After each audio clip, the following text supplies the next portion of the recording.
Polisi menggelar rekonstruksi kasus pembunuhan karyawan Indomaret di dalam barbershop di Jombang, Jawa Timur pada Jumat pagi. Dalam proses rekonstruksi itu, pelaku tentunya pemirsa pembunuhan melakukan 30 adegan sesuai dengan pengakuannya dalam BAP. Kegiatan rekonstruksi yang digelar pukul 8 itu diwarnai teriakan histeris dari keluarga korban. Kakak korban ini teriak sambil tak kuasa menahan tangis ketika melihat pelaku yang merupakan tukang cukur barbershop usai memperagakan adegan pembunuhannya terhadap korban yang sebelumnya sebagai pegawai Indomaret.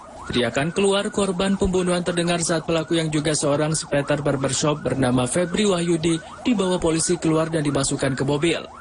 Kakak korban Septian Adi Febriansyah ini saat tak kuasa menahan tangis dan marahnya melihat sosok pelaku usai diamankan pihak kepolisian.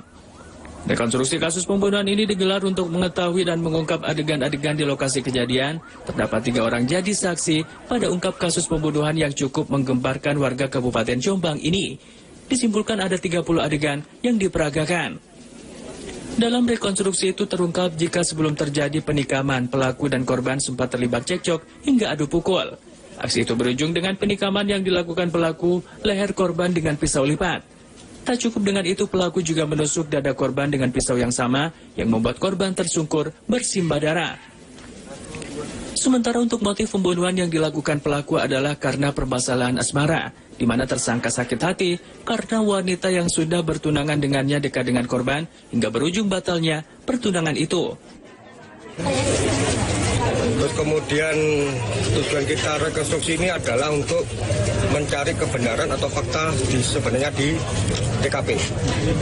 Antara keterangan tersangka kita peragakan di tempat kejadian ini, sehingga penyidik yakin akan adanya tindak pidana itu. Kemudian bila ada bukti-bukti baru bisa juga ditemukan di rekonstruksi ini. Adegan ke-13 di mana tersangka menusukkan pisau ke arah badan korban mengenai leher.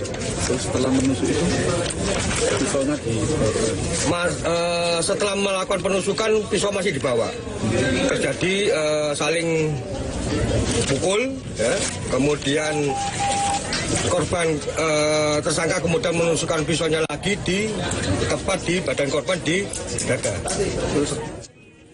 Dalam kasus itu, Febri Wahyudi sudah ditetapkan menjadi tersangka dan dijerat dengan pasal 338 KUHP, subsidiar 351 KUHP dengan ancaman hingga 15 tahun penjara.